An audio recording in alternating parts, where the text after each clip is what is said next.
हम राम राम तो हमको लगता अभिवादन कर रहे हैं, अपने जय सिया राम आनंद में आ जाते हैं।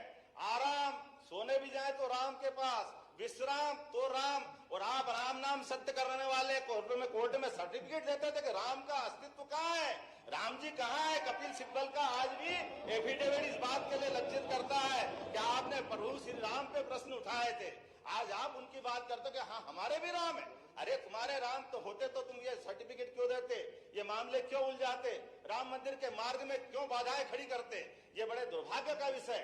और अब फिर मामला है, चलो आप भी समझ जाओ, कोई बात नहीं, राम की बात पूरी हो गई, आ जाओ कृष्ण भगवान की, कृष्ण कन्हैया लाल की जय। मथुरा में आओ, आओ मथुरा में, कौन मना कर रहा है, बोलो भगवान कृष्ण की जय जयकार करो।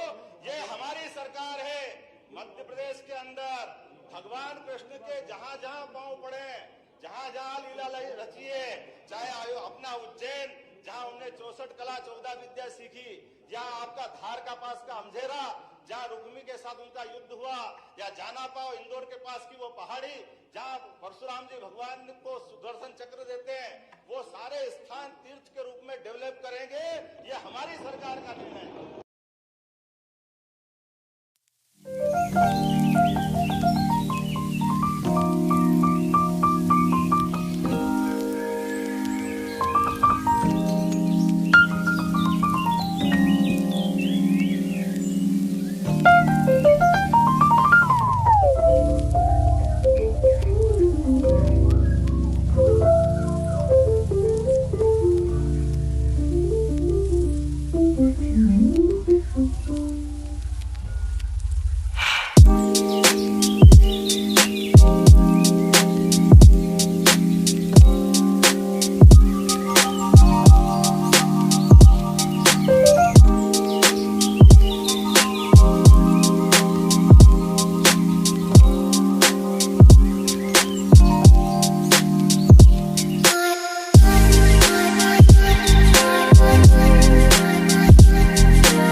महाराज जी, हमारा इकलौता बेटा कुसंग में पढ़कर एक विवाहित स्त्री जिसके बच्चे भी हैं उसके साथ लिव इन रिलेशन में रहने लग गया। महाराज जी, हमारा मन दुखी है, हम क्या करें कि हम अपने देखो, इन प्रश्नों का हम उत्तर देने के योग्य नहीं हैं। जिस गाड़ी का ड्राइवर ही नशे में हो वो गाड़ी तो फंसेगी, वो गाड़ी का एक्सीडेंट होगा जरूर।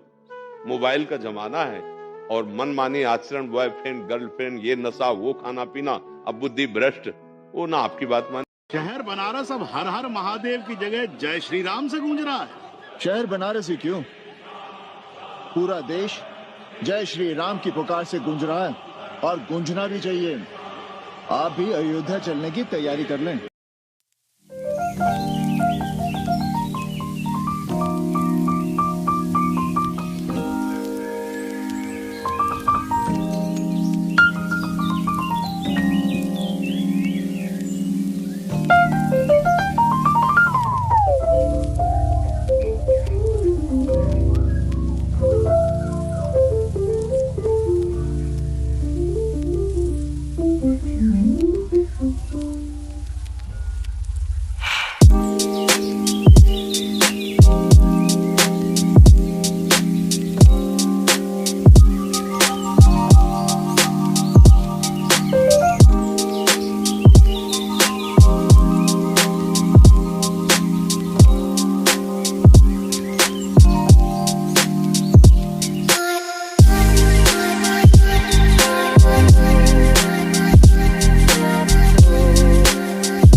आरोप ये है ना कि आप कुछ लोगों को बुला रहे हैं, कुछ को नहीं बुला रहे हैं। कुछ को दिक्कत ये कि मोदी जी क्यों जा रहे हैं, वो तो प्रधानमंत्री हैं, वो धार्मिक कार्यक्रम में क्यों शामिल हो रहे हैं। आज मैं देख रहा था कि कई लोग ये भी कहने लग गए कि जो लोग जाएंगे वो एक धर्म विशेष से जोड़ दिए जाएंगे, जो नहीं जाएंगे उनको आप कहेंगे ये एंटी हिंदू है। तो ये परेशानियां उनकी बढ़ रही। देखिए, एक बहुत बड़ी समस्या ये है, मैं कई बार बोल चुका हूं, जो लोग भगवान राम को एक पर्टिकुलर विचार, एक पर्टिकुलर व्यवस्था से जोड़ना चाहते हैं, तो मैं याद दिलाना चाहता हूं, इस दुनिया में एक ही देश है जहां के नेशनल ब्रॉडकास्टर पर डे रामायण आती है, वो है इंडोनेशिया, दुनिया का सबसे बड़ा मुस्लिम देश, जहां भारत से भी अधिक रामलीलाएं खेली जाती हैं प्रतिशत के हिसाब से, जनसंख्या के प्रतिशत अगर देख लें, और सारे के सारे पात्र मुस्लिम होते हैं। वो है दुनिया का सबसे बड़ा मुस्लिम देश इंडोनेशिया। अगर कोई एक ऐसा देश है जहां की फर्स्ट लेडी मानती है कि उनकी वंशावली भगवान राम से है, तो वो है कोरिया, और जाके चेक करिए, कोरिया में 60% लोग नास्तिक हैं। अगर कोई एक देश है जहां का राजा होल्ड करता है title king Rama the 10th, जो इससे पहले थे भूमि बल अतुल्य तेज किंग रामा द 10th, वो है थाईलैंड, वो हिंदू देश नहीं है। आप ये समझिए, और वेस्ट में चले जाइए तो जॉर्डन रिवर के वेस्ट बैंक पे एक बहुत बड़ा शहर है राम अल्लाह, अल्लाह समझ में आता, उसमें राम कहां से आ गया। अब उसके बाद अगर आप देखें तो फेराहों की डायनेस्टी जहां से शुरू होती है, जाके चेक कर लीजिएगा, पहला राजा का नाम है RAMSES, राम से। राम कहां से आया, मैं किसी के ऊपर आक्षेप नहीं लगा रहा हूं, आप खुद सोचिए। और सुमेई प्रोविंस है जो इराक और टर्की के बीच में, कुर्दिस्तान के इलाके में, उसमें एक गुफा में एक चित्र मिला है जिसमें एक भारतीय राजा मुकुट और धोती पहने हुए और ऐसे हाथ में बाण लेके खड़े हैं, धनुष लेके, और सामने एक बंदर घुटने के बल यूं बैठा हुआ, तो बताने की जरूरत नहीं कि वो कौन है। और होंडुरास में जाके चेक करिए, मंकी गॉड। होंडुरास कहां है, लैटिन अमेरिका में। तो पूरब से लेके पश्चिम तक अगर आप देखें तो मुझे इस पे जिन लोगों को फिर भी लगता है कि ये हिंदू हैं और उस कारण से उन्हें आपत्ति है, तो मुझे अटल जी की कविता की वो पंक्ति याद आती है कि मैं अखिल विश्व का गुरु महान, देता विद्या का अमरदान, मैंने दिखलाया मुक्ति मार्ग, मैंने सिखलाया ब्रह्म ज्ञान, मेरे वेदों का ज्ञान अमर, मेरे वेदों की ज्योति प्रखर, मानव के मन का अंधकार क्या कभी सामने सका ठहर। अब आगे समझिए, मेरे स्वर नभ में गहर गहर, सागर के जल में छहर छहर, इस कोने से उस कोने तक, इंडोनेशिया से लेके होंडुरास तक, कर सकते जगती सौरभ में, हिंदू तन मन हिंदू जीवन, रग रग हिंदू मेरा बन। वाह। लेकिन सर थोड़ी देर पॉलिटिक्स अगर साइड भी रख दे, और वैसे एक और भी बात बता दूं, कई बार दर्शकों और उनके लिए, इंडोनेशिया वर्ड का मीनिंग जानते क्या होता है? नीजिया वर्ड एक ग्रीक वर्ड है जिसका मतलब होता है द्वीप। इंडो मतलब इंडियन, भारतीय द्वीप। और बहुत से लोगों को शायद ना पता हो कि इंडोनेशिया की कैपिटल का नाम जानते क्या है? जकार्ता। इसका ओरिजिनल नाम क्या है? जयकर्ता। प्राचीन इंडोनेशिया में 2 प्रोविंसेस होते थे, जयकर्ता और योगकर्ता। आज भी जाके चेक कर लीजिएगा कि जकार्ता के जो बगल का प्रोविंस है उसका नाम आज भी योगकर्ता है।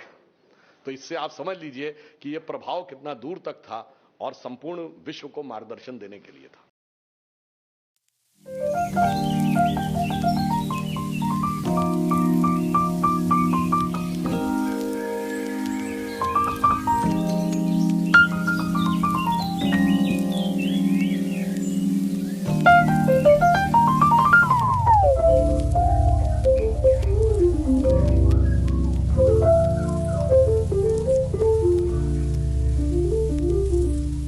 Mm-hmm.